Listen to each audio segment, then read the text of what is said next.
6장 9절 10절입니다. 마태복음 6장 9절 10절. 그러므로 너희는 이렇게 기도하라. 하늘에 계신 우리 아버지여, 이름이 거룩히 여김을 받으시오며 나라가 임하시오며 뜻이 하늘에서 이루어진 것 같이 땅에서도 이루어지이다. 아멘.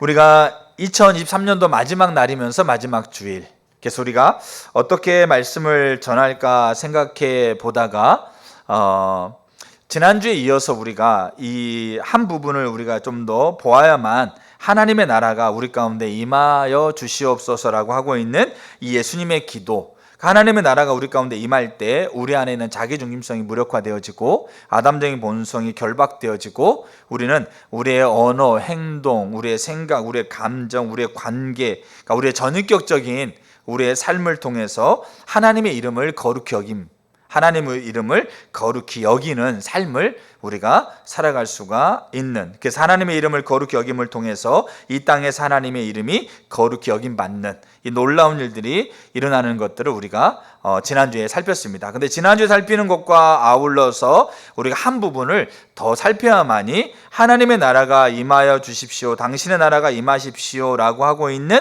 이 예수님의 기도의 진정한 의미를 우리가 좀 더 알 수 있겠다 싶습니다. 그래서 그 부분을 좀 보려고 합니다. 사실 저는 개인적으로 제가 이렇게 목회를 하고 또 신학생 때 아니면 예수님 믿고 난 이후부터 이 예수님이 우리에게 가르쳐주고 있는 이 주기도문을 집중적으로 살피고 묵상하고 연구한 적이 없습니다. 나중에 해야지라고 자료는 모아놨지만 그걸 가지고 그 자료마저도 이제 사라져 버렸는데, 그것들을 집중적으로 그렇게 한 구절 한 구절, 한 단어 그 다음에 그 상황, 그 마음들을 깊이 상고하고 지낸 적이 없었던 것 같은데, 이번에 제가 이 주기도문을 깊이 상고하고 묵상하면서 이 주기도문이 우리 가운데 회복돼야 되겠다는 생각을 더 절실하게 갖게 됩니다. 이 예수님의 기도가 나의 기도가 돼야 되고, 이 예수님의 기도가 우리의 삶 가운데, 우리 공동체 가운데 회복돼야 되겠다는 생각을 더 깊이 하게 됩니다. 그래서 이 부분들을 더 이렇게 집중해서 나눠가려고 하는 겁니다. 자, 그래서 오늘 나눠갈 부분은 뭐냐면 예수님의 기도에 담겨진 하나님 나라가 임하게 해달라고 하고 있는 것의 의미 두 번째입니다. 그래서 첫 번째 우리가 살펴봤던 게 뭐냐면, 예수님이 하나님의 나라를 뭐라고 정의 내렸겠습니까? 정의, 하나님이 통치하고 다스리는 상태라라고 하나님은 하나님의 나라, 예수님은 하나님의 나라를 정의 내리고 있습니다. 근데 이 정의 내리고 있는 것이 우리가 예수님이 정의 내리고 있는 것이 우리도 똑같이 그렇게 정의를 내립니다. 하나님의 나라에 대해서 똑같이 하나님의 통치와 다스리는 상태라라고 우리가 똑같이 예수님처럼 정의를 내리고 있죠. 왜냐하면 우리는 그것들을 여러 가지 통로를 통해서 배우고 알았기 때문에. 근데 문제는 뭐냐면, 그렇게 정의를 내리고 있다라고 해서 그 나라가 임하기를 간절히 갈망하고 그 나라의 삶을 살아가느냐? 그렇지 않다라는 겁니다. 그래서 예수님은 그 정의를 내리고 그 정의를 가지고 그 삶의 의미로 가져오는 거죠. 그 삶의 의미가 뭐였냐면, 하나님의 나라는 이미 실현됐다. 그리고 종말론적인 통치에 영원한 하나님의 나라가 그대로 하나님의 나라의 성취에 지금 현재 임하고 있는 거다. 그리고 그 나라 안에는 그렇기 때문에 하나님 자신과 하나님의 능력이 함께 동반되어 있다. 이게 지난주에 살폈던 겁니다. 그렇기 때문에 그 하나님 나라가 임하였을 때 우리 안에 있는 자기중심성과 아담적 이 본성이 자기를 과신하고 자기를 기쁘게 하고 자기를 만족하게 하고 자기를 변호하는, 자기 자원으로 살아가려고 하고 있는 이 자기의 중심성이 무력화되어지는 것이 우리의 힘으로 아닌 게 아니고 누구로 가능하다? 하나님의 나라가 임하였을 때 그곳에 함께 계시는 하나님과 그 능력으로 가능하다. 이거를 이제 지난주에 봤던 겁니다.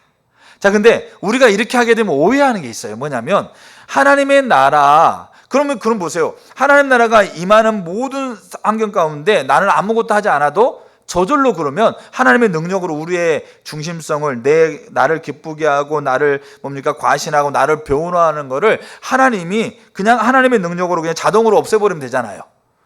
근데 그게 아니었다라는 거죠. 그러니까 이 부분과 함께 또 이 부분을 우리가 살펴야만 이 예수님이 하나님의 나라가 임하기를 기도하고 있는 이 기도의 의미를 우리가 보게 된다는 거죠. 제가 우리 리더들과 함께 사도행전을 묵상해 가고 있어요. 매일매일. 그래서 지금 사도행전 16장 좀 이제 묵상해 가고 있는데, 사도행전을 묵상해 가면서 제가 느낀 게 있었어요. 그게 뭐냐면 이 사도행전 후반부로 갈수록 사도 바울을 집중적으로 이제 이 주인공으로 해가지고 이 성경이 쓰여져 가고 있는데, 이 사도 바울의 인생을 보면서 어떤 부분이 느꼈냐면, 계속 특별히 후반부로 갈수록 어떤 부분이 지속적으로 반복되냐면, 유대인들이 사도 바울을 고소 고발합니다. 그리고 유대인들이 자기를 죽이려고 합니다. 그럼 사도 바울은 유대인들 앞에서 자기가 어떤 삶을 살았고, 어떻게 하나님 예수님 만났고, 그리고 예수님 누군가를 끊임없이 유대인들에게 변호합니다. 그리고 그 죽음의 위협에서 이렇게 그 죽음의 위협을 모면하게 됩니다. 그럼 근데 또 좀 지나면 또 유대인들이 자기를 고소 고발하고, 그다음에 자기를 또 죽이려고 하고, 이 과정이 계속 반복됩니다. 그래 반복되어 가는 과정 가운데 바울은 로마의 총독들 앞에 서게 됩니다.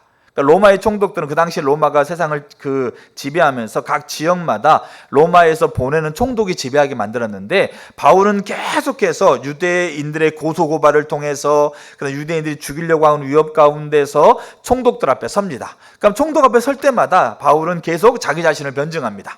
근데 자기 자신을 변호하는 게 아니고 자기가 믿고 있는 복음을 전하는 거죠. 그러면 그 유대 총독들, 그거를 듣고 있는 유대 총독들은, 어떤 사람은 사도 바울을 향해서 너 미쳤다, 네가 미쳤구나라고 얘기하고 있고, 어떤 사람은 사도 바울에게 계속 뭘 요구하냐면 뇌물을 요구합니다.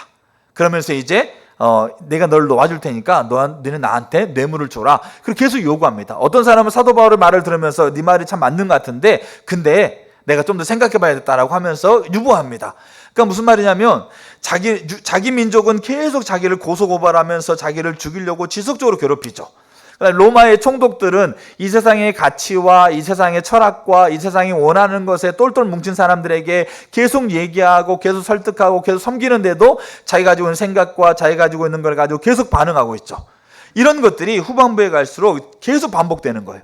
반복되는데, 문제는 뭐냐면 물론 사도 바울이 완벽한 사람이 아니에요. 왜냐하면 선교지 나갈 때 바나바와 다퉜고, 마가라는 사람이 선교 따라갔다가 마가라는 사람이 도중에 힘들어가지고 자기 고향으로 가버리거든요. 그것 때문에 이 사도 바울이 마가라는 사람을 이제 내가 같이 동행할 수 없는 사람이라고 그렇게 판단해 버리는 거죠. 그래가지고 나는 다음 선교 갈 때 나는 이 사람과 함께 안 가겠다. 그래가지고 판단했던 것을 나중에 그가 사과합니다. 그가 잘못 판단했다. 그가 섣불리 판단했다라고 사과하죠. 그러니까 완전한 사람은 아니에요. 완벽한 사람도 아니고. 근데 문제는 뭐냐면 후반부에 갈수록 유대인들의 지속적인 고소고발, 죽이려고 하는 위협, 거기에서 또 자기를 변호하고 또 모면하고 또 해결되어지 가니까 또 그 다음에 또 고소고발, 또 죽이려고 하고, 이런 것들이 반복되고 로마 총독 앞에 서고 계속 그런 것들이 반복되는데, 문제는 이 사도 바울이 한결같은 태도로 유대인들 앞에서 로마 총독 앞에서 서고 있더라고요. 어떻게 보게 되어지게 되면 자기를 계속 지속적으로 고소고발하면서 괴롭히는 유대인을 향해서 마음이 상할 수도 있고 분노가 일어날 수도 있고, 그 다음에 로마 총독들에게 변호하면서 나를 변호하는 게 아니라 그 하나님의 것을 얘기하면서, 근데도 세상의 가치를 가지고 세상의 관점을 가지고 계속 그렇게 받아치고 있는 사람을 향해서 나 이제 더 이상 안 할 거야, 더 이상 나 못해 라고 하면서 포기할 수도 있는데, 근데 사도 바울은 그가 28장까지 계속돼요. 끊임없이 계속적으로 그렇게 한결같이 그들을 대하고 그들을 가르치고 그들을 위해서 기도하고 이런 것들을 보게 되더라고요. 그러면 사도 바울이 이 자기 중심성이, 이 자기를 기쁘게 하고 자기를 만족해 하고 자기를 변호하게 하는 이 자기의 중심성이 하나도 없는 사람이냐? 그렇지 않다라는 거죠. 그가 삶을 살아가면서 고백했던 게 그 죄인 중에 길수라고 고백하면서 끊임없이 자기 중심성을 발견해가고 있는 이 사도 바울이 한결같이 그렇게 상황에서 처지에서 그렇게 한결같이 그런 태도와 자세를 가지고 걸어갈 수 있었던 게 왜 그랬을까라고 하고 있는 것을 바라보면서 그게 결국 사도 바울에게 하나님의 나라가 있었다라는 것을 보게 됩니다. 왜냐하면 나중에 사도 바울이 26장에 고백하고 있는 바가 있어요. 그 고백을 보면 그가 분명하게 하나님의 나라, 예수님이 기도하고 있었던 예수님의 그 의미처럼 그 하나님의 나라가 그에게 임하고 있었다는 것을 봅니다. 그러면 이 하나님의 나라가 임할 때, 하나님의 나라가 그들 가운데 알아지게 되었을 때, 그때 그 사람들이 갖는 특징이 있습니다. 그들이 가지고 있는 이 특징이 그들이 가지고 있는 자기중심성을 무력화시키는 원동력이 되어지고, 그 특징을 그 하나님의 나라가 가지고 있는 하나님 자신과 하나님의 능력이 그 특징들에게 하나님께서 은혜를 부으셔서 그 안에 있는 자기중심성을 무력화시키는 겁니다. 그래서 오늘은 이 특징을 보려고 합니다. 그러니까 하나님의 나라가 임할 때, 하나님의 나라가 현재일 때 그것을 맛보고 아는 사람들이 가지고 있는 특징, 다른 말로 하게 되면 저 여러분 가운데 이 특징이 없으면 우리는 하나님의 나라는 정인 거예요. 하나님의 나라는 하나님이 통치하고 다스리는 상태라고 하고 있는 정의를 갖고 있는 거예요. 근데 예수님이 기도하고 있는 하나님의 나라가 임하는 것을 우리는 실제가 되고 있지 않는다는 얘기예요. 그래서 우리 자신들이 이 특징을 잘 보셔야 돼요. 하나님의 나라가 임하면 하나님 자신과 하나님의 능력이 계시기 때문에 자동으로 우리 중심성이 무력화되는 게 아닙니다. 이 하나님의 나라 안에 가지고 있는 이 특징이 우리 가운데 내가 하나님의 나라를 진정으로 맛보고 있는가를 드러내주고 있는 증거라는 거죠. 그래서 제가 이 세 가지 특징을 보려고 하는 겁니다. 예수님께서 이렇게 말씀하셨어요. 요한복음 8장 29절에. 우리는 이런 구절을 참 중요하게 여기셔야 돼요. 왜냐하면 예수님이 하나님과 친밀했어요. 매 순간 예수님은 하나님과 함께 계셨어요. 근데 이 예수님이 갖게 된 하나님과 친밀함에 대해서, 예수님은 하나님이셨기 때문에, 예수님은 자기중심성이 하나도 없었기 때문에 예수님은 자동으로 하나님과 친밀함에 내가 있었다라고 얘기하고 있지 않아요. 예수님은 그러면 뭐라고 얘기하느냐? 나를 보내신 이가 나와 함께하다. 나는 항상 그가 기뻐하는 일을 행함으로 나를 혼자 두지 아니하셨다. 이 말이 무슨 말이에요? 왜 하나님이 나와 함께 있느냐? 왜 하나님이 나와 친밀한 관계 가운데 있느냐? 왜냐하면 내가 항상 하나님이 기뻐하는 것을 선택하기 때문이다. 우리가 하나님이 기뻐하는 걸 선택하면 하나님이 나와 함께 있는 것을 얘기하고 있는 게 아니에요. 이 말은 그런 구조를 보이는 거죠. 근데 내가 하나님과 함께하고 있는 것에 대한 열매로 하나님의 기뻐하는 것을 선택하고 있는 것을 얘기하고 있는 거예요. 근데 이 말 속에는 그 첫 번째 이 하나님과 함께 있는 걸 통해서 그 열매로 하나님이 기뻐하는 걸 선택하고 있는 것이지만, 이 하나님을 기뻐하는 걸 선택하는 것이 또한 내가 하나님과 함께 있는 것을 더 촉진시키고 더 부각시키고 더 극대화시킨다는 걸 또한 얘기하고 있는 거예요. 근데 여기에서 우리가 중요하게 봐야 될 게 뭐냐면, 하나님이 예수님과 함께 있었던 것은 자동이 아니었다는 거죠.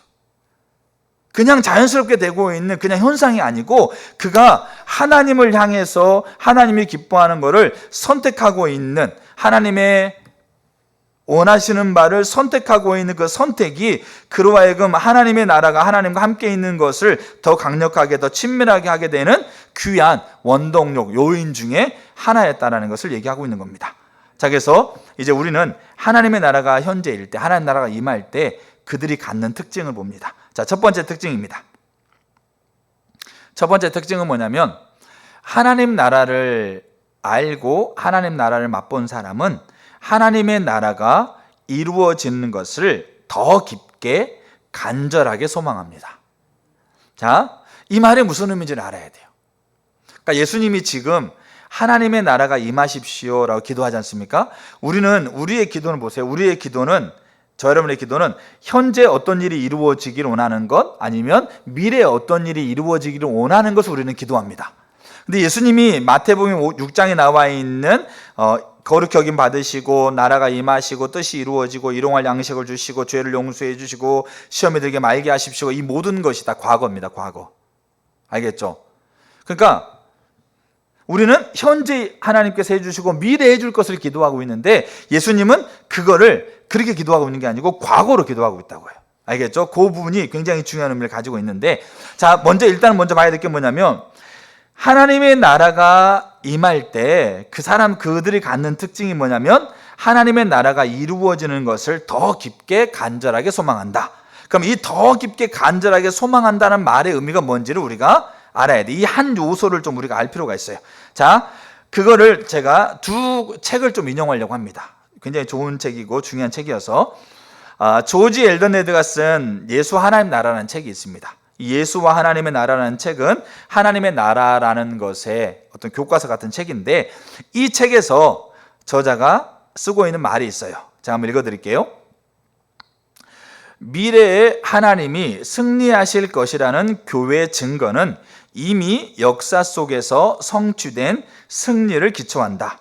교회는 단순히 소망을 전파하는 것이 아니라 역사 속의 사건들과 자기 자신의 경험에 근거한 소망을 전파하는 것이다.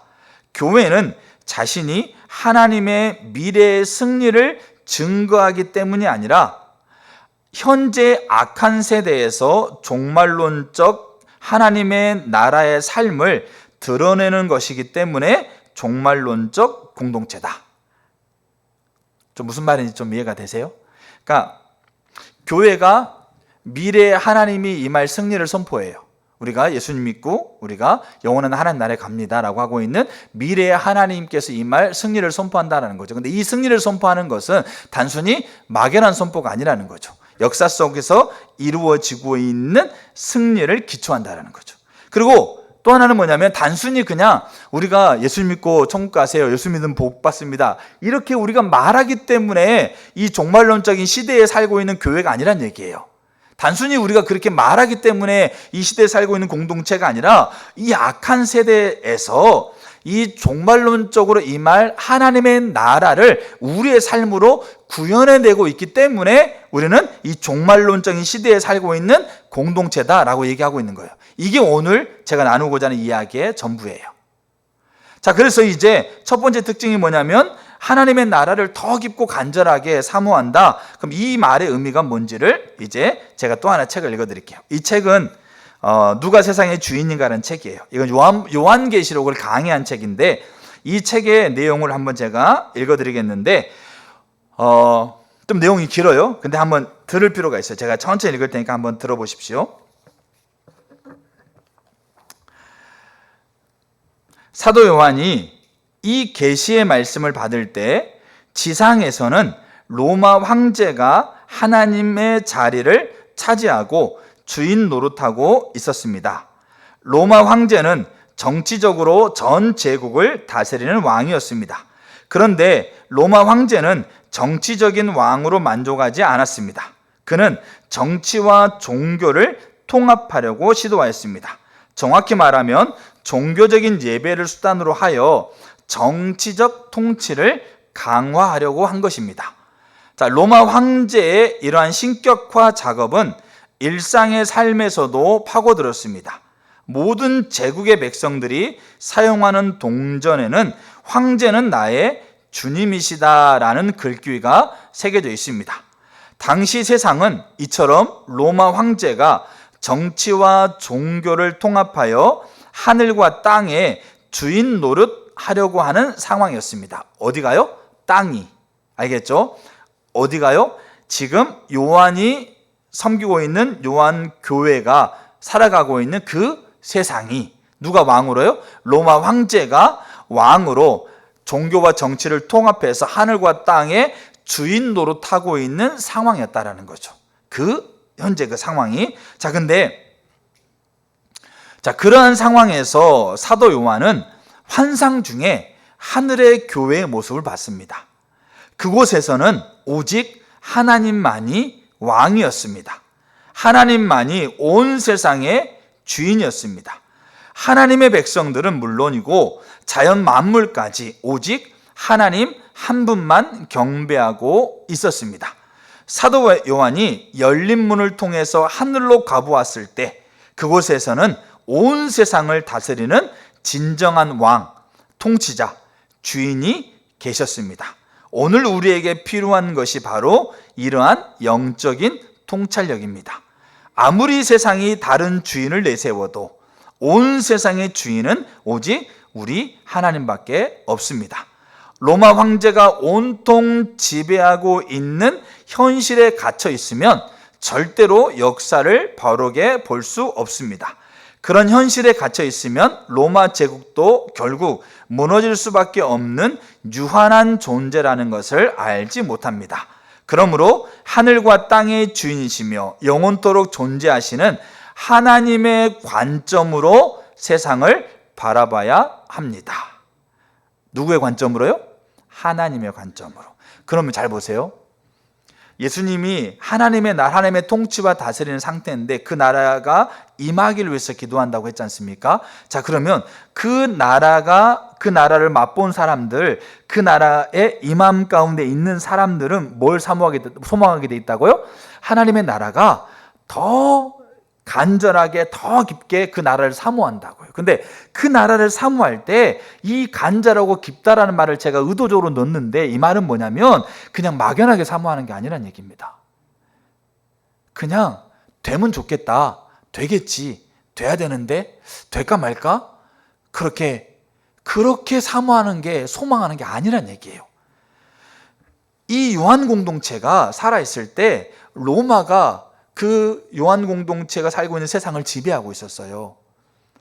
그래서 요한도 굉장히 어려움 많이 겪었거든요. 로마 황제한테 절하지 않는다는 이유로 끓는 기름가마에 집어넣은 사람이잖아요. 근데 살아난 거예요. 그래서 밥 못 쓰면 유벌을 버는 거죠. 근데 그 요한이 겪었던 고통과 비견될 만한 고통들이 그 당시에 교회 공동체가 살고 있는 고통이었어요. 그러면 그 고통 가운데 뭐 하게 되는 겁니까? 하나님의 얼마나 고통 가운데서 하나님 나라가 눈에 안 보이는 거예요. 하나님 나라가 있는지도 모르겠어요. 하나님이 왕이라면 이런 상황이 살 수 없는 거야. 바울이 계속 고소고발을 당하죠. 계속 자기를 멸시하고 자기를 죽이려고 하고 있는, 자기가 하나님이 살아있다, 하나님 왕이라고 하게 되면 이런 상황들이 벌어지는 게, 그게 낙심될 법도 하고 좌절될 법도 하고 아니면 내가 포기해버릴 법도 한데, 근데 문제는 뭐냐면 하나님의 나라를 더 깊고 더 간절하게 사모한다는 말은 마치 막연하게 그냥 뭐 있을 것 같은 어떤 그냥 신기루처럼, 마치 그냥 있으면 좋겠다는 그냥 내 희망사항처럼 그렇게 소망하는 게 아니란 얘기입니다. 요한이 하늘에 가보니까 그 진정한 본질을 보니까 그 본질에 뭐가 있다는 거죠? 이 땅에서 로마가, 황제가 주인 노릇하고 있는데 그게 진정한 주인이 아니었다라는 거죠. 이미 영원 전부터 계셔서 세상을 창조했고, 지금도 그 창조의 왕으로 계시고, 지금도 왕으로 계시고, 영원히 왕으로 계실 그 진정한 왕, 진정한 통치자가 그 눈에 발견되더라고요. 그러니까 그 관점을 가지고 요한이 그 하나님의 나라를 간절하게 깊게 사모하는 거예요. 이거는 막연한 게 아니고, 이거는 기대감, 그냥 됐으면 좋겠다라고 하는 희망사항도 아니란 얘기예요. 그래서 하나님이 나라가 임한다라는 것을, 그 나라를 맛본 사람의 특징은 하나님의 나라를 더 간절하게, 더 깊게 소망하게 됩니다. 요한계시록의 마지막 구절이 있어요. 요한계시록 마지막 구절, 요한계시록 22장 20절 이렇게 돼 있어요. 자, 한번 읽어드릴게요. 나오죠, 여기에? 이것들을 증언하신 이가 이르시되 내가 진실로 속히 오리라 하시거늘, 그때 요한이 이렇게 화답합니다. 아멘, 주 예수여 오시옵소서. 여러분, 여기 아멘, 주 예수여 오시옵소서라고 하고 있는 이 말이 마라나타인데, 이 고백이 막연한 기대처럼 보입니까? 됐으면 좋겠다라고 하고 있는 그런 간절한 소망처럼 보이십니까? 될까 말까라고 하는 이런 갈등으로 하고 있는 고백처럼 보이십니까? 요한계시록의 마지막 구절에 내가 속히 오리라 그랬을 때 요한이 화답하고 있는 이 고백이 여러분 어떤 고백으로 들리세요? 이 고백은 아까 조지 엘던대가 했던 것처럼 역사적으로 완전하게 성취된 그것을 근거로 하고 있는 간절하고 깊은 고백이에요. 이거는 이루어질 것을 분명하게 확신하고 있기 때문에 더 그 나라가 더 실제적으로 더 완성된 하나님의 나라가 임하기로 하는 그 깊은 간절함을 가지고 드려지는 고백이란 얘기죠. 그래서 요한이 그 요한계시록을 통해서 하나님이 그걸 보여준 거예요. 이 땅의 진정한 통치자가 누군가를 보여준 거예요. 그래서 이거를 요한 공동체에게 가르치면서 요한 공동체에게 너희가 이걸 안다면, 진정한 통치자로 계신 하나님이 있다라는 것을 너희가 안다면 그 어렵고 힘든 상황 속에서 포기하고 실망하고 낙심되고, 그러니까 쉽게 말해서 자기 중심성이 그렇게 막 드러날 수밖에 없는 상황 속에서, 근데 이거를 진정으로 안다면, 이 나라를 맛본다면, 그럼 너희는 더 깊이 간절하게 이 나라를 사모하고 소망하게 될 거다. 그 얘기를 하고 있는 거죠. 그리고 베드로서 3장 12절 한번 보세요. 베드로후서 3장 12절. 베드로 똑같은 얘기를 하고 있어요. 왜냐하면 하나님의 나라를 맛본 자들이기 때문에 그래요. 자, 하나님의 날이 임하기를 바라보고 간절히 사모해라. 사모하라고 그러죠. 이게 소망하라는 건데, 그 날에 하늘이 불에 타서 풀어지고 물질이 뜨거운 물에 녹아지려니와 이렇게 돼 있어요.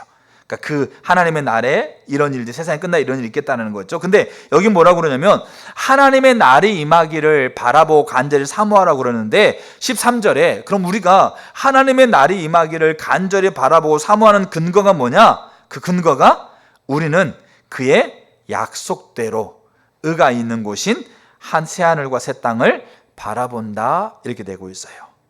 누구의 약속대로요? 그의 약속대로. 하나님의 약속대로 하나님의 나라를 완전하게 부활을 통해 성취하신 그의 약속대로, 그리고 성취를 우리 가운데 한 사람 한 사람 가운데 실현시키는 성령의 약속대로 하나님의 나라를 바라보는 거예요. 이거는 로또와 달라요. 로또, 여러분 실제로 로또 돈 받은 사람 있을까 없을까요? 있죠. 그러니까 로또를 사는 거 아닙니까? 제가 지방에서 어떤 목사님이 지방에 갔는데 1,000원의 행복입니다, 1,000원의 행복입니다 라고 뭘 나눠줘요. 그래서 제가 받아봤더니 로또예요. 1,000원의 행복입니다 라고 그래서 받았어요. 제가 그래서 사무실에 와가 제일 먼저 뭐 했겠어요? 그 언제 로또를 발표하는 시간인지를 먼저 알아봤어요. 토요일 8시 하는 거더라고요. 그래서 제가 8시쯤 봤는데 번호가 4개나 맞았어요. 오, 대단하죠. 근데 알고 봤더니 그 전에 차 거였어요. 그 마음이 확 낙심이 되는 거죠. 그럼 이번에 차는 그럼 이제 얼마 받을까? 2개 맞아, 2개. 쓰레기가 되는 거죠. 근데 그러니까 마음이 너무 좀 하더라고. 근데 다 잊어버렸는데 그 다음 달 지방에 갔더니 또 그 목사님이 1,000원 행복입니다, 1,000원 행복입니다라고 로또를 또 주는 거예요. 제가 그때 이제 화요일쯤 만났는데 그 주간 내내 이제 제가 이 토요일 날 8시, 제가 그것도 알아요. 8시에 로또를 발표합니다. 여러분 로또 사보신 분들은 다 그 시간을 다 알고 있겠는데, 그래서 제가 그 로또를 발표하는 시간에 제가 막 기다리고 있더라고요. 나도 이제 막 그냥 몇 억을 지금 막 이제 손에 들고 야 이제 할 거를 생각하면서 받아보고 있더라고요. 근데 안 됐어요. 번호 한 개만 밖에 안 됐는데, 문제는 제 마음이 로또라는 게 분명하게 있어요. 이게 돈을 받은 사람이 있으니까. 그러면 많은 사람들이 로또를 사가지고 기대하죠. 그럼 그 기대가 간절하고 깊은 소망일까요? 아니면 그렇지 않을까요? 제가 지금 나누고자 하는. 그럼 그게 아니란 얘기예요. 하나님의 나라를 우리는 그렇게 보고 있다는 얘기. 근데 하나님의 나라를 맛본 사람이 가지고 있는 간절하고 깊은 소망은 그게 아니란 얘기입니다. 막연하게 그냥 그래 있다라는 얘기 듣고 돈 막 몇십억 뭐 몇백억 받은 사람이 있다고 그러니까 나도 받았으면 좋겠다, 나도 받을 수 있을까, 받으면 좋겠다고 간절하게 기대하고 깊게 기대하고 막 갈망하고, 이걸 얘기하는 게 아니란 얘기예요. 이 하나님의 나라, 그러니까 지금 하나님의 나라가 도래하기를 위해서 기도하고 있는 예수님의 기도 가운데 지금 이 간절한 소망을 가지고 있는 것은 그런 기대가 아니란 얘기입니다. 어떤 기대예요? 이미 요한이 봤던 것, 요한이 보았던 걸 가지고 기대하고 있는 거예요. 그러니까 이 상황과 이 처지 안에서 하나님 나라가 없어 보여, 하나님 나라가 안 돼 보여, 하나님의 나라가 완전히 무너진 것처럼 보여. 왜냐하면 로마 황제가 완전히 그 세상을 지배하고 있었으니까. 근데 그럴 때에도 그들은 뭐 하는 겁니까? 하나님의 나라를 간절하고 깊게 사모하고 있었다는 얘기예요. 소망하고 있었다는 얘기죠. 막연하게 이루어질 것 같은 그런 기대가 아니었다는 얘기예요. 분명하게 역사적인 사실로, 그리고 지금 하나님의 나라가, 그러니까 과거의 하나님의 통치, 현재 하나님의 통치, 미래 하나님의 통치를 완전 무결하게 계획하고 계시는 그 하나님의 통치가 지금 현재 가운데 이루어지기를 간절하고 깊게 소망하고 있다라는 겁니다. 이게 돼야만 두 번째 특징이, 그러니까 이 세 가지 특징은 같이 연결되어 있는 건데 두 번째 특징이 이제 가능해져 가요. 두 번째 특징은 뭐냐면, 두 번째 특징은 간절하고 깊게 소망하기 때문에, 여러분 그래서 우리는 하나님의 관점으로 영적인 통찰력을 가지고 하나님 나라를 소망하시는 거예요. 자, 근데 이렇게 간절하고 깊게 소망하기 때문에 두 번째 특징이 뭐냐면 그 나라가 삶의 우선순위가 됩니다. 그 나라가, 다시 말씀드려요, 그 나라가 삶의 절대적인 우선순위가 됩니다. 왜 지금 자기 중심성이, 하나님이 왜, 하나님이 자신과 능력이 우리의 힘으로 우리의 중심성을 우리가 무력화하고 결박할 수가 없어요. 하나님이 결론적으로 하나님의 능력과 하나님 자신의 은혜를 우리 가운데 해주셔야 돼요. 근데 하나님이 자동으로 해주는 거냐? 예수님 나 자동으로 하나님과 함께 있었어. 예수님 그렇게 얘기하고 있지 않습니다. 예수님 끊임없이 그가 하나님이 기뻐하는 일을 선택해 가는 걸 통해서 하나님과 함께 있는 것을 더 하나님의 은혜로 그에게 더 하나님께서 함께 했다는 것을 성경 분명히 얘기하고 있거든요. 그렇기 때문에 지금 하나님의 나라를 간절하게 깊게 소망하는 자들이 나타나는 또 하나의 특징이 뭐냐면 그 나라가 절대적인 삶을 우선시해야 돼요.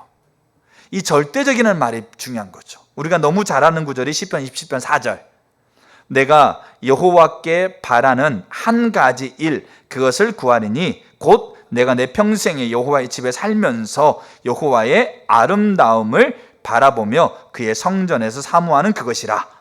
우리 한글 성경에서는 이걸 잘 표현하고 있지 않는데 히브리 원문, 그러니까 특별히 이 다윗 썼던 히브리 원문, 그다음 영어 성경에서는 이걸 명확하게 쓰고 있어요. 뭐냐면 영어 성경에서 원띵을 제일 앞에 쓰고 있어요. 한 가지 일. 히브리어 원문에서 이 한 가지 일이라는 말이 맨 앞에 가 있어요. 그러니까 다윗이 표현하고 있는 건 뭐냐면 내게 내 평생에 유일한 한 가지입니다. 이렇게 선언하고 가고 있다는 얘기죠. 그 선언은 뭡니까? 결국 이 나머지 구하는 것이 뭐겠어요? 그게 하나님의 나라예요. 여러분 마태복음의 6장에 성도의 의로운 행실을 4가지로 쓰고 있습니다. 기도, 구제, 금식, 헌금. 이 4가지로 쓰고 있는데 이 4가지 의로운 행실은 뭐냐면 우리가 영원한 나라에 가서 이제 혼인잔치 우리가 신부로 참석할 거거든요. 그 신부 때 우리가 입을 예복이에요. 요한계시록에 분명히 나와 있어요.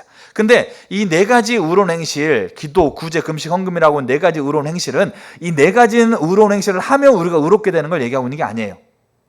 우리가 의로운 자로서 내가 의로운 자, 하나님의 자녀됨을 내가 어떻게 내가 드러낼 수 있느냐, 그 내가 하나님의 자녀인 삶의 열매로 나타나는 게 기도, 구제, 금식, 헌금이에요.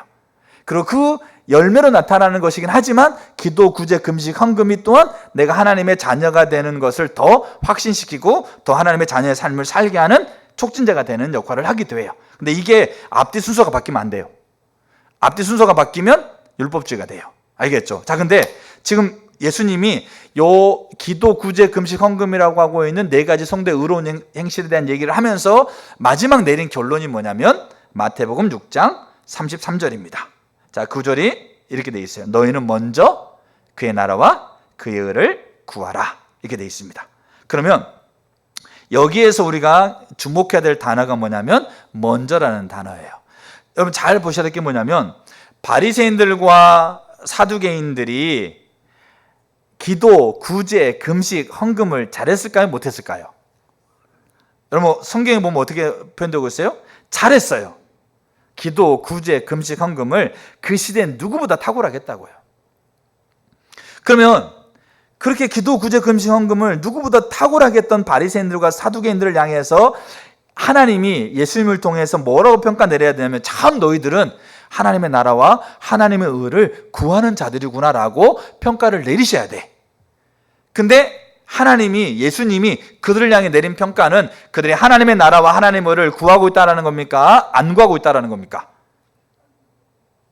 구하고 있다는 겁니까? 안 구하고 있다는 겁니까? 안 구하고 있다는 거예요. 기도, 구제, 금식, 헌금을 누구보다 탁월하고 있는 사람에게 너희는 하나님 나라를 구하고 있지 않고 너희는 하나님을 사랑하고 있지 않아 라고 얘기하고 있는 거예요.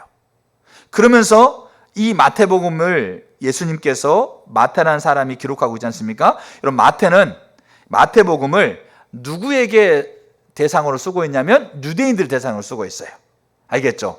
그러니까 왜냐하면 그 마태가 섬기고 있는 공동체가 유대인들이 주로 있었거든요. 그 유대인들에게 예수님 누군가를 소개해주고 있는 책이 마태복음이에요.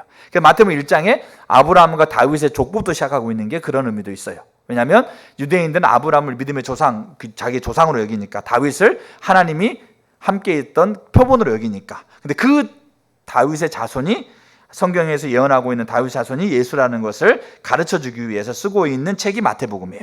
그러다 보면 마태복음 6장 33절도 가장 먼저 누구에게 먼저 해당될까요? 그 유대인들에게 해당되는 거죠. 바리새인, 사두개인, 서기관들, 종교 지도자들하고 있는 그들에게 해당되는 거예요. 1차적으로는. 근데 그들에게 뭐라고 그러냐면 기도, 구제, 금식, 헌금을 열심히 신실하게 잘하고 있는 것처럼 보이지만 너희들은 하나님의 나라 의를 구하고 있지 않아. 그러면서 하고 있는 얘기가 뭐냐면 먼저 그의 나라와 그의 의를 구해야 돼 라고 얘기하고 있는 건데, 이 먼저라는 이 헬라어가 뭘 얘기하냐면 상대적인 먼저를 얘기하고 있는 게 아니에요. 자, 이 말은 뭐냐면, 자, 오늘 제가 마트 가야 돼요, 병원 가야 돼요, 구청 가야 돼요. 자, 이 세 가지가 오늘 해야 될 일이야. 그래서 제가 오늘 병원 갔다가 마트 갔다가 구청 가야지. 그래서 가장 먼저 해야 될 게 뭡니까? 병원. 그다음 두 번째가 마트, 세 번째가 구청. 자, 이렇게 되면, 자, 먼저 제가 뭐 하는 거죠? 병원이니까, 하나님의 나라를 구하는 것도 하나님 나라가 있고 여러 가지가 있는데, 하나님 나라를 먼저 구하고, 그 다음 해야지. 자, 이런 개념이 아니란 얘기예요. 이 먼저라는 말은 가장 무엇보다도 먼저라는 말인데, 이거는 첫 번째, 절대적인 의미에서의 첫 번째를 얘기하는 겁니다. 절대적인 의미. 알겠죠? 그러니까 이게 무슨 말이냐면, 보세요.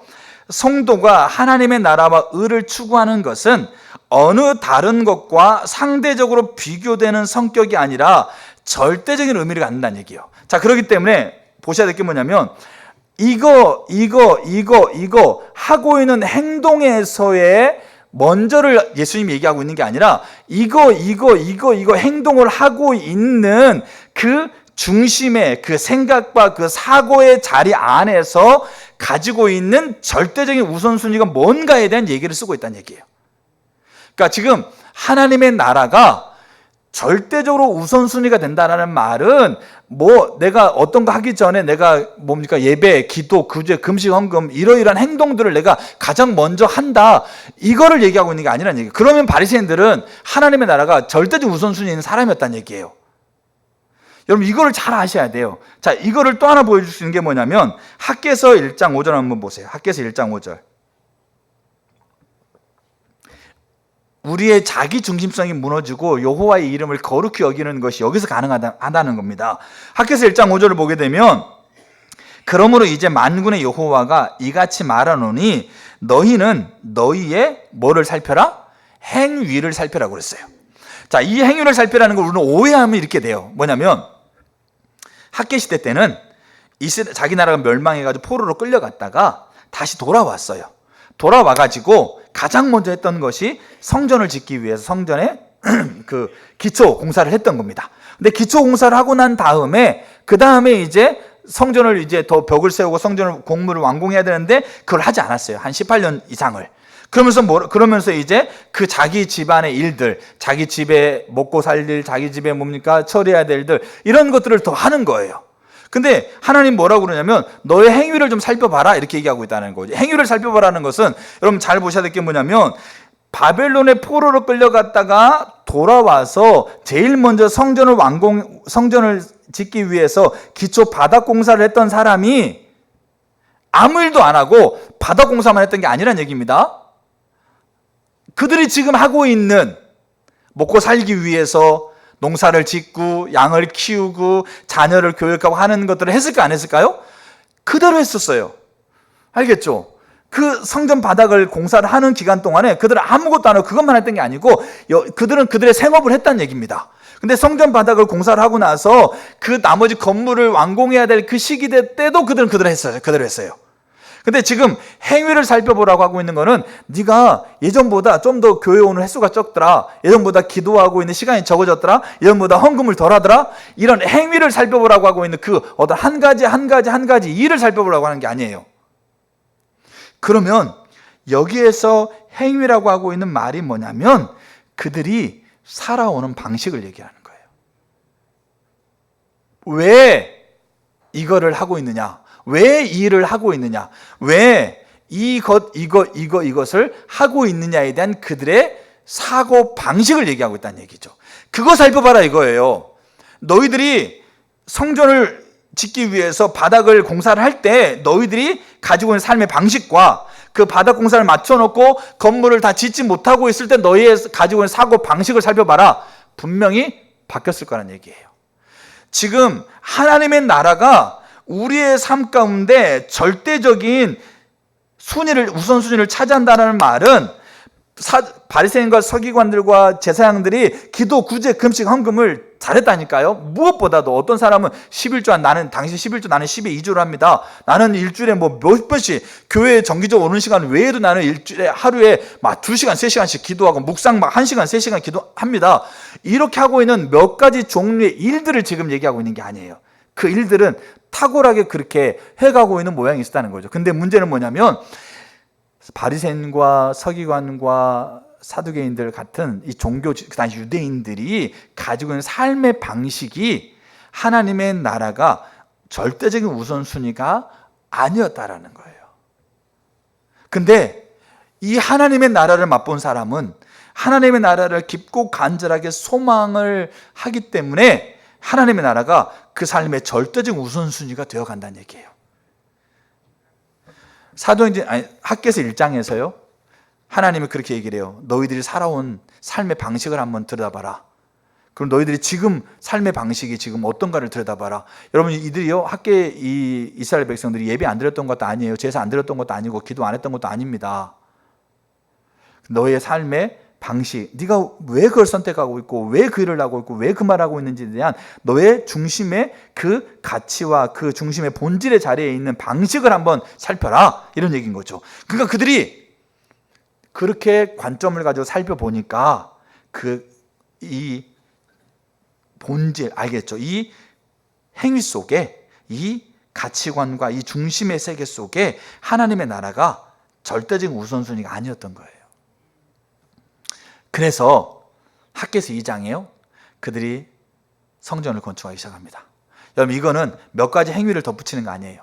내가 기도 열심히 해야 되겠다. 내가 이제 예배 잘 참석해야 되겠다. 내가 이제 헌금, 내가 11조 내가 다 이렇게 까먹고 안 했는데 잘해야 되겠다. 그러면서 몇 가지 행위를, 교회 건축하는 것이 몇 가지 행위를 덧붙인 게 아니에요. 그럼 이게 어떤 의미일까요? 이게 그 삶의 방식을 하나님의 나라를 절대적인 우선순위로 두고 있는 결단인 거예요. 그럼 이 결단이 했는지 안 했는지 우리는 어떻게 알 수 있을까요? 어떻게 알 수 있을까요? 하나님이 그들이 성전 건축하는 것을 인정해줘요. 바리새인과 서기관과 사두개인들은 어떻게 보면 학개시대의 이스라엘 백성들보다 훨씬 더 탁월하게, 훨씬 더 깊게, 훨씬 더 많은 분량의 것을, 더 많은 것을 드릴 수 있어요. 근데 하나님은 그들을 인정하지 않지 않습니까? 그들의 삶의 방식이 바뀌지 않았다는 것을 하나님이 지속적으로 경계하고 질책하고 있잖아요. 근데 이 학개서에서는 1장에 자기 행위를 살피면서 하나님의 나라가 절대적인 위치에 있지 않다는 것을 그들이 깨닫게 되어지고, 그 하나님의 나라를 다시 그들의 중심에 절대적인 위치로 세우고 그 삶을 결단하면서 했던 행동이 성전을 건축하는 거였어요. 그래서 그들은 산에 가서 나무 잘라다 성전을 지었는데 하나님이 그것을 인정해 줍니다. 그래서 솔로몬은 사실 성전을 금으로 도배한 거랑 마찬가지예요. 근데 학개 스룹바벨 성전은 너무 초라했어요. 근데 하나님 뭐라고 그러냐면 학개서 2장에 이전에 하나님을 보았던 영광보다 나중에 이전에 볼 영광이 더 크다라고 그렇게 하나님이 인정해 주지 않습니까? 이거는 뭐냐면 몇 가지 행위를 더 거기에 플러스 덧붙이는 게 아니란 얘기예요. 더 기도해야지, 더 묵상해야지. 그럼 더 기도하고 더 묵상하는 게 필요 없느냐? 아니죠. 그게 하나님이 나라가 내 삶의 절대적인 중심에서 있는 이 자리에서 기도하고 묵상하고 더 하나님 앞에 헌신하고 하는 부분들이 우리의 그것을 드러내는 증거이자, 또 그것들이 우리 안에 있는 하나님의 나라가 더 절대적인 자리에 우선순위를 차지하는 걸 더 견고하게 만든다고요. 여러분, 그런 의미에서 예수님이 양과 염소를 분리하고 있는 겁니다. 양과 염소 얘기 다 아시죠? 양은 왼쪽에, 염소는 오른쪽에. 양은 오른쪽에, 염소는 왼쪽에. 왼쪽에 오른쪽에 중요한 건 아니죠. 그렇게 분리를 했다고요. 분리를 했는데 양은 하나님 나라, 염소는 그러면 하나님 나라가 아닌 곳에. 그럼 이 말이 지금 몇 가지 행위에 대한 것을 얘기하고 있느냐? 그렇지 않다는 얘기죠. 뭐에 대한 얘기겠어요? 그 행위를 하나님의 나라가 절대적인 우선순위를 가지고 했던 자들이 양이고, 그 행위를 절대적인 우선순위를 가지고 우선순위가 아닌 상태에 하는 사람이 염소인 거죠. 왜냐하면 여러분, 이게 정말 중요한 부분이 뭐냐면 그게 내가 하나님을, 예수님을 주라고 고백하는 거에 연결되어 있는 거예요.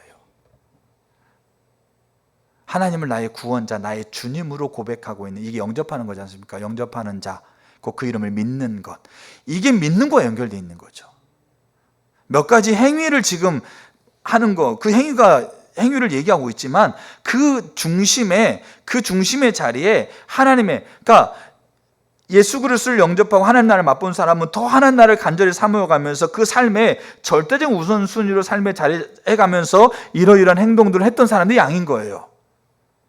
그래서 몇 가지 행동을 얘기하고 있는 게 아닌 그 삶의 중심의 자리에 하나님의 나라가 절대적 우선순위를 차지하게 돼요. 이게 두 번째 특징이에요. 자, 마지막 세 번째. 자, 그럼 무슨 일이 벌어질까요? 자, 하나님의 나라를 그 영적인 통찰력으로 하나님의 관점에서 간절하게 깊게 소망합니다. 이건 막연한 기대가 아니라고 제가 말씀드렸죠. 자, 그렇게 하나님 나라를 맛본 사람들이 그렇게 소망하다 보니까 그 나라가 삶의 절대적 우선순위로 삶에 더 깊이 자리매겨집니다. 그럼 그렇게 자리매김해지는 그 사람이 나오고 있는 삶의 결과물들이 뭐냐면 그 나라가 이루어지는 것에 현재 자기의 전부를 쏟아냅니다. 거기에 현재 나의 모든 것을 거기에 쏟아 붓습니다. 우리가 예수님이 요한복음 10장 18절에서 이렇게 얘기합니다. 10장 18절에서 이렇게 얘기하고 있는데, 이를 내게서 빼앗는 자가 있을 것이 아니라 내가 스스로 버리노라. 뭘 버린다는 겁니까? 목숨 버리는 걸 얘기하는 거죠. 나는 버릴 권세도 있고 다시 얻을 권세도 있으니 이 계명은 내 아버지에게서 받았노라 하시니라. 예수님은 하나님 때문에 어거지로 목숨 버리는 자리에 간 거 아니셨어요. 예수님은 스스로 버릴 권세가 있었고 버리지 않을 권세도 예수님은 가지고 계셨어요. 근데 예수님은 그 목숨을 버립니다. 자기 스스로. 물론 하나님 앞에 기도하고 있는 과정들이 있으면서 하나님이 그에게 더 이렇게 힘을 넣었던 건 사실이에요. 그럼에도 불구하고 최종적으로 그 권세, 그걸 선택한 건 예수님이셨어요. 그럼 예수님은 왜 그거를 버리는 걸, 목숨을 버리는 걸 선택했느냐? 그 요한복음 10장 15절에 이렇게 예수님 말씀하고 계세요. 아버지께서 나를 아시고 내가 아버지를 아는 것 같으니 나는 양을 위하여 목숨을 버리노라. 이렇게 되어 있습니다.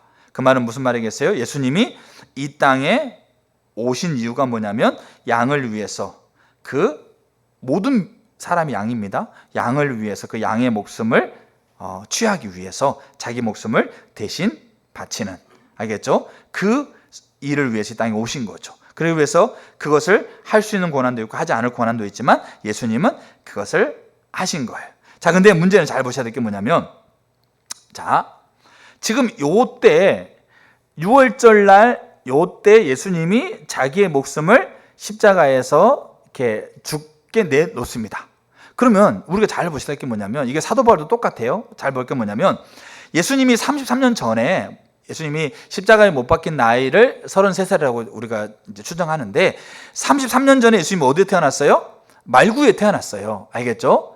자, 말구에 태어나면서 33살을 사셨는데, 요 33살을 사는 동안에 목숨을 그냥 바치면 되잖아요. 알겠죠? 근데 왜 요 날에 목숨을 바치냐 이거예요. 그러니까 우리는 목숨을 바치는 얘기를 하게 되면 너무나 뭐하게 보여요? 야, 정말 대단하다.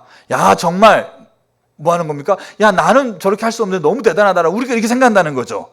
근데 잘 보셔야 될 게 뭐냐면, 하나님 나라를 간절히 소망하고 하나님 나라 절대적 우선순위에 있는 예수님은 그때 그 시간, 그 현재 그 시간에 자기의 모든 걸 쏟아부었는데, 자기의 모든 걸 쏟아부을 것이 목숨이었으니까 그때 목숨을 바친 거예요.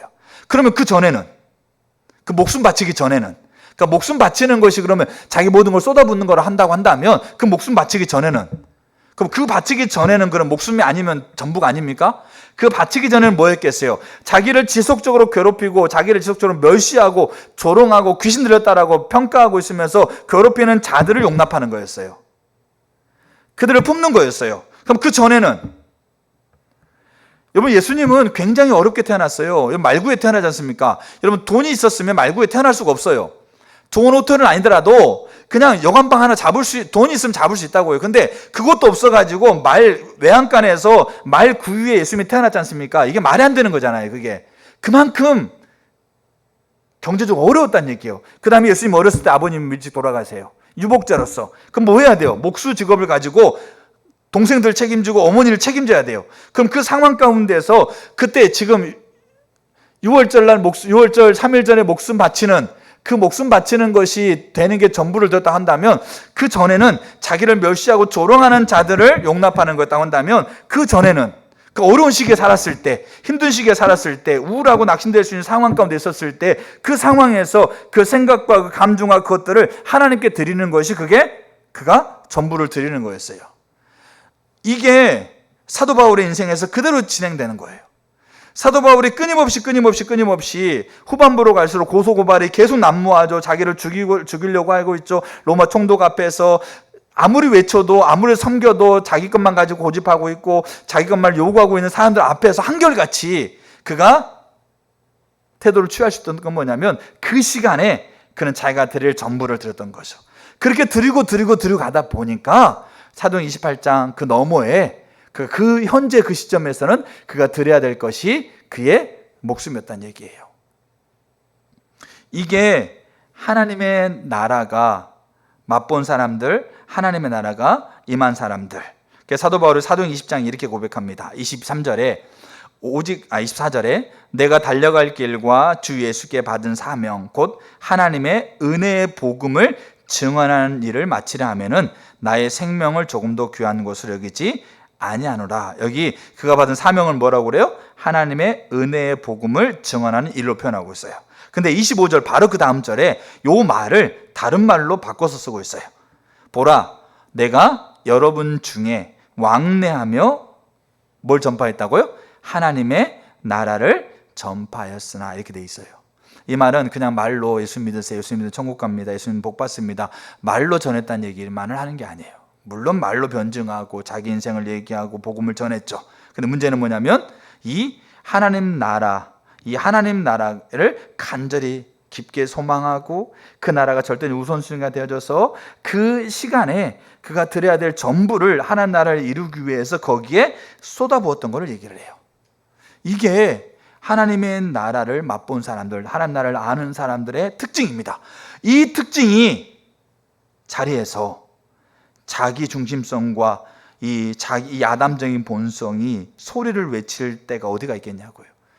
이것에 하나님 자신과 하나님의 능력이 함께 덧붙여진다고 한다면 여기에 자기 중심성이 설 자리가 어디 있겠냐고요. 그래서 자기 중심성이 무너지면서, 그래서 자기 이 아담적인 본성이 결박되어지고 무력화되어지면서 우리의 언어, 행동, 생각, 결정들이 하나님의 이름을 높이는 것이 된다는 겁니다. 출애굽기 33장 15절에 모세가 그렇게 얘기합니다. 모세가 여호와께 아뢰되 주께서 친히 가지 아니하시려거든 우리를 이곳에서 올려보내지 마옵소서. 모세는 하나님의 나라 소망하고 절대적 우선순위가 있었기 때문에 지금 그 자리에서요, 모세가 쏟아부을 전부는 그 자리에 머무는 거였어요. 광야에서 머무는 거였어요. 척박한 땅에서. 왜 나한테는, 우리는 하나님 나라 생각하면 이렇게 생각할 수 있어요. 하나님이 다 역전시켜가지고 다 해결해주고 다 고쳐주고 다 문제 하나도 없고 평안한 곳을 하나님 나라를 생각할 수 있어요. 근데 모세는 그때 그 자리에서 그가 하나님 나라가 이루어지기 위해서 자기의 전부를 쏟아부었는데, 그 자기의 전부를 쏟아부는 게 자기 목숨이 아니었어요. 그럼 뭐였어요? 그 자리에서는 광야에서 떠나지 않는 거였어요. 시간이 지나가면서 그가 쏟아부어야 될 전부가 뭐냐면, 반석을 2번 치는 것 때문에 가나안 땅 못 들어간다라고 하나님이 분명히 말씀하셨음에도 불구하고 그 말씀을 철회하시는 것을 받아들이는 거였어요. 그게 하나님 나라를 맛본 사람들, 예수님이 하나님 나라의 도래를 위해서 기도하는 것의 의미라고 보시면 돼요. 그럼 우리의 삶에 이런 특징들이 우리 가운데 있는가를 보셔야 돼요. 왜냐하면 우리가 하나님 나라가 우리 가운데 어느새부턴가 정의에 그쳐버릴 수가 있어요. 의미가 아니고. 근데 우리는 착각하는 거죠. 왜냐하면 과거에 정의가 의미가 된 적이 있었을 수도 있고, 아니면 그냥 의미가 된지도 모른 채 그냥 정의만 내리고 있는 것을 하나님 나라로 착각하고 있는 것일 수 있어요. 근데 내 삶을 돌아보면 내 삶에 이런 특징이 없는 거죠. 그럼 우리는 어떻게 해야 돼요? 나는 알고 있으니까, 나는 옛날에 그렇게 했으니까가 아니고, 지금 내가 그게 없다고 한다면 나는 지금 하나님 나라가 실제가 아닌 거잖아요. 그럼 돌이켜야죠. 마지막 성경 구절 한 구절만 읽고 마치겠습니다. 자, 저는 성경을 보면서 요한계시록 20장 4절입니다. 한번 그건 같이 한번 보시죠. 또 내가 보좌들을 보니 거기에 앉은 자들이 있어 심판하는 권세를 받았더라. 이건 누구를 가리킵니까? 이거는 성도들을 가리킵니다. 알겠죠? 그리고 나서 이제 그 결론 20장 4절에 마지막에 뭐라고 되어 있냐면 살아서 그리스도와 더불어 1000년 동안 왕 노릇하니, 이렇게 이 구절을 마무리하고 있어요. 저는 성경을 보면서 이런 생각이 들었어요. 어떤 생각이냐면 이 사도 요한이 이렇게 성경을 끝내도 돼요. 아까 했던 이 구절을 이렇게 써도 돼요. 아까 제가 읽었던 것처럼 내가 보좌들을 보니 앉은 자들이 있어서 심판하는 권세를 받았더라. 그들은 살아서 영원토록 예수님과 함께 왕노릇 1000년 동안 왕노릇 한다라고 구절을 그렇게 써도 돼요. 알겠죠? 근데 내가 보좌를 보니 앉아있는 자들이 심판하는 권세를 받았더라. 1000년 동안 왕노릇 하더라. 근데 그 사이에 어떤 거를 삽입해 놓고 있어요. 알겠죠? 근데 이 삽입해 놓고 있는 것이 우리가 보아야 될 부분 중에 하나예요. 그게 뭐냐면 뭐라고 되어 있습니까? 또 내가 보니 예수를 증언함과 하나님의 말씀 때문에, 이게 뭐겠어요? 이게 하나님 나라를 보시면 돼요. 목배임을 당한 자들의 영혼들과 또 짐승과 그의 우상에게 경배하지 아니하고 그들의 이마와 손에 그의 표를 받지 아니한 자들이, 그렇게 쓰고 있어요. 이 사이에. 이 말은 뭐겠어요? 이들은 누구를 가리키겠어요? 하나님 나라를 깊고 간절하게 사모하면서 그 나라를 절대적 우선순위를 가지고 있고 그 시간에 자기의 전부를 쏟아부은 거죠. 그 자기의 전부를 쏟아부으는 그 시간에 목배임이었었고, 그 시간에 우상에게 절하지 않는 거였었고, 그 시간에 이마와 손에 표를 받지 않는 거였어요. 이마와 손에 표를 받지 않는다는 말은 그 당시에 뭡니까? 로마가 가지고 있는 지배 아래에서 사회, 정치, 경제, 교육 이 모든 활동을 하려고 한다면 그 황제에게 절하고 있는 그 증표가 있어야 한다는 얘기죠. 근데 그것들이 없으면 그들은 이 사회생활 할 수가 없어요. 물건을 사고 파는 것도 안 되고 자녀를 교육시키는 것도 안 되고 모든 게 안 되는 겁니다. 근데 그 표를 받지 않는 거예요. 그러면 그 표를 받지 않는 것이 그들은 그 시간에 그 자리에서 하나님의 나라를 이루기 위해서 자기들이 쏟아부어야 될 전부였다라는 거예요. 그런 자들이 보좌에 앉아서 심판하는 권세를 가지고 1000년 동안 왕노릇하더라.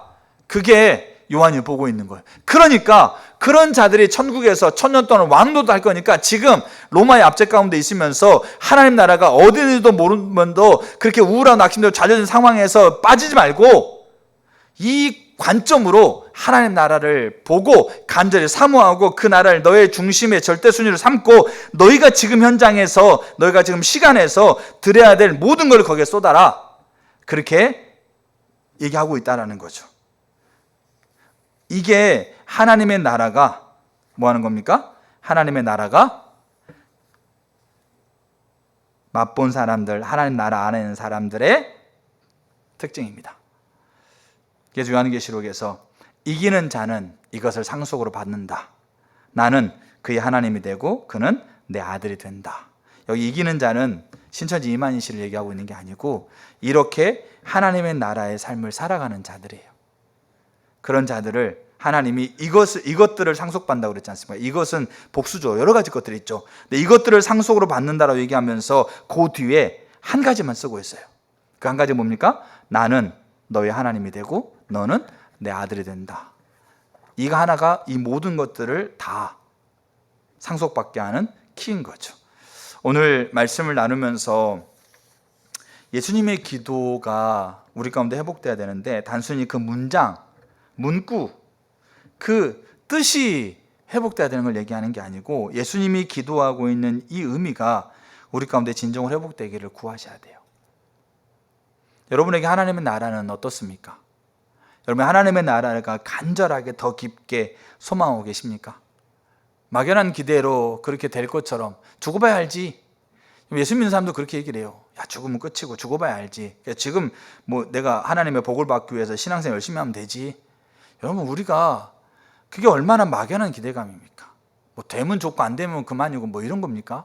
아니잖아요. 간절하고 깊은 소망은 그런 게 아니었어요. 그렇게 간절하고 깊은 그 영적인 통찰력으로 간절하고 깊게 소망하다 보니까 그 나라가 뭔지를 더 아는 거잖아요. 그러다 보니까 그 나라가 중심에 절대적인 우선순위로 깊게 더 자리 잡혀가는 거예요. 깊게 자리 잡혀가고 절대적 우선순위로 자리 잡혀가는 과정 가운데서 그 시간에 그 자리에 그가 드려야 될 전부, 하나님이 그것을 뭐라고 말씀하시든지 드려야 될 전부를 그 자리에서 하나님 앞에 들어가고 있는 것, 그리고 그 특징을 가지고 있는 이들에게 하나님 나라라고 예수님이 의미하고 있는 하나님 자신과 그 능력이 거기에 덮을 때, 그때 우리는 우리가 가지고 있는 우리의 중심성이 완전하게 무력화되어지고, 최소한 그 순간에는 귀신이 쫓겨나가지고 성령이 그 안에 임하는 최소한 그 순간에는 그 자기의 중심성이 완전하게 무력화되어지고, 우리는 정말로 주님이 그렇게, 예수님이 그렇게 이 땅에서 완전하게 자기 중심성이 하나도 없는 예수님께서 완전하게 이 땅에서 인간으로 하나님의 이름을 높이셨던 그 일이 가능해지는 거죠. 그렇게 높임받은 그 이름이, 우리가 그렇게 높임을 받으니까 우리가 높임을 통해서 우리가 살고 있는 세상에서 동일하게 높여지는 이 놀라운 일들이 일어나는 거예요. 그게 예수님이 기도하고 있는 하나님의 나라입니다. 저 여러분들에게 이 나라에 하나님 당신의 나라가 임하십시오라고 다시 기도하셨으면 좋겠어요. 다시 기도하셔야 돼요. 나에게 이런 특징이 없다고 한다면 내가 그동안 신앙생활을 몇 년 했고 뭘 경험했고 뭘 배웠고 뭘 깨달았고 다 의미가 없어요. 내가 정말 지금 이 부분이 없다면, 저도 이런 관점에서 올 한 해를 돌아보니까 참 많이 부족했더라고요. 참 많이 연약했고, 그래서 이제 내년 한 해 배우기를 힘쓰는 부분에 제 자신에게도 하는 얘기고, 더 어린아이처럼 더 그렇게 하는 나라를 사모하며 가려고 해요. 정말 부탁드리건대 하나님의 나라가 다시 임하기를 기도하시면 좋겠어요. 저 여러분 가운데 그 기도가 회복되기를 축복합니다. 아멘. 우리 찬양 같이 하시죠.